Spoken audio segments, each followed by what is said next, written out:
temps, persistent rain, and steady winds greeted us in South Dakota. This is great if you're a duck. Not so much if you're a pheasant hunter. Northwind at 18, gusting to 30. At last check, 41 degrees on a dreary, wet Wednesday morning. Showers tapering off today. It'll gradually become partly cloudy. The low around 26. Northwind of 10 to 15 could gust near 25. But we finally made it to northeast South Dakota, and we were not to be deterred. Donning our rain gear and the warmest layers we packed, we decided to start off at an Aberdeen Pheasant Coalition walk-in property.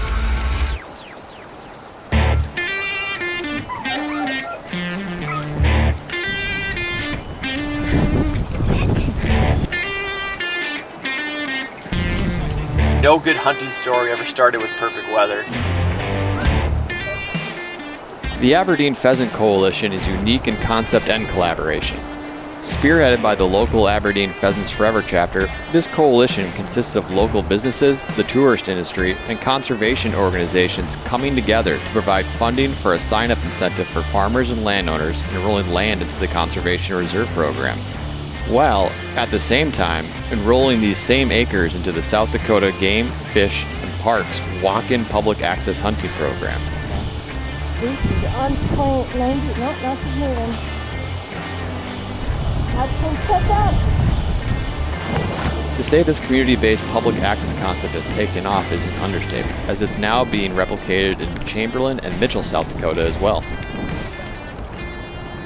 Joining us through the final days of this year's Rooster Road Trip is South Dakota Regional Representative Jake Hansen and his GSP Jet.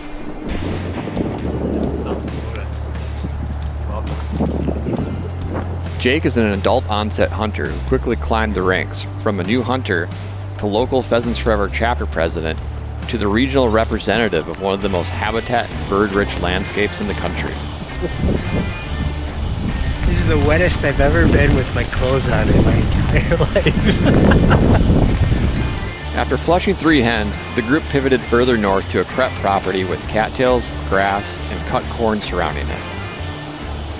If we couldn't find some birds in here, there would be no hope as the pelting rain continued to zap our patients and our bird dogs' core temperatures with every falling drop.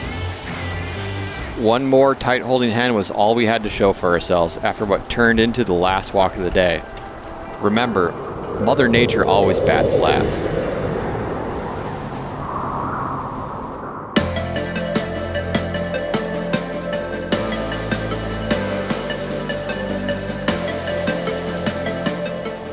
If day 3 was a pheasant hunter's nightmare, day 4 seemed to be straight out of a dream. Driving through a landscape probably captured in a Terry Redlin painting, the glacial lakes region of northeast South Dakota looked primed to deliver a gorgeous fall day. And it didn't disappoint.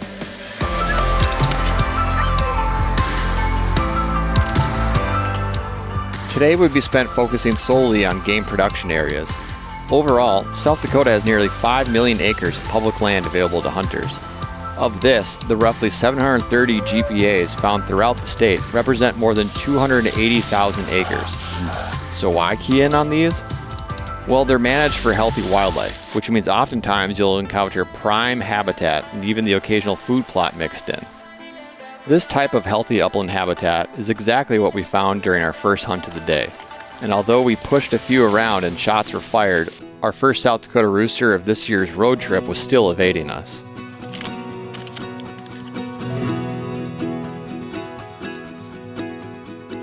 Up next, we decided to strategically hit the internal edges of a neighboring GPA. These edges were made up of windrows and sorghum food plots, and everything we knew about pheasants made us believe we'd be able to find a few birds.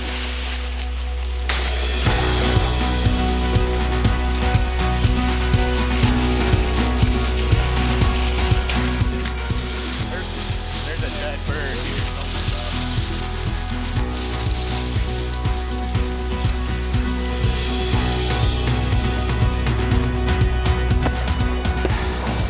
Yeah! Oh, that's what we were waiting for all day. Aspen, here. Here. Good shot, Logan. With our prediction of this property holding true, the pressure was finally off as we made our way to yet another nearby GPA.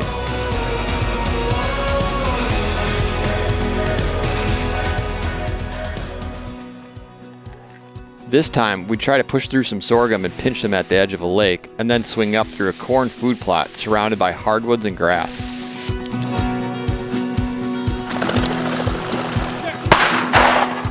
Can't see anything in the corn, but luckily we were able to catch a high-flying rooster going behind us. Then we were able to see it crash into some hardwoods. So now we're having 3 birds for dinner, not 2. Another bird in the bag and another day in the books. We decided to fry up a few pheasants on the tailgate. Even the worst of cooks can be buoyed by a good scene, and the setting for this proper South Dakota meal truly made us feel like we were cashing in on all the karma points we'd earned during the wet and miserable slog the day before. It's amazing how quickly things can change.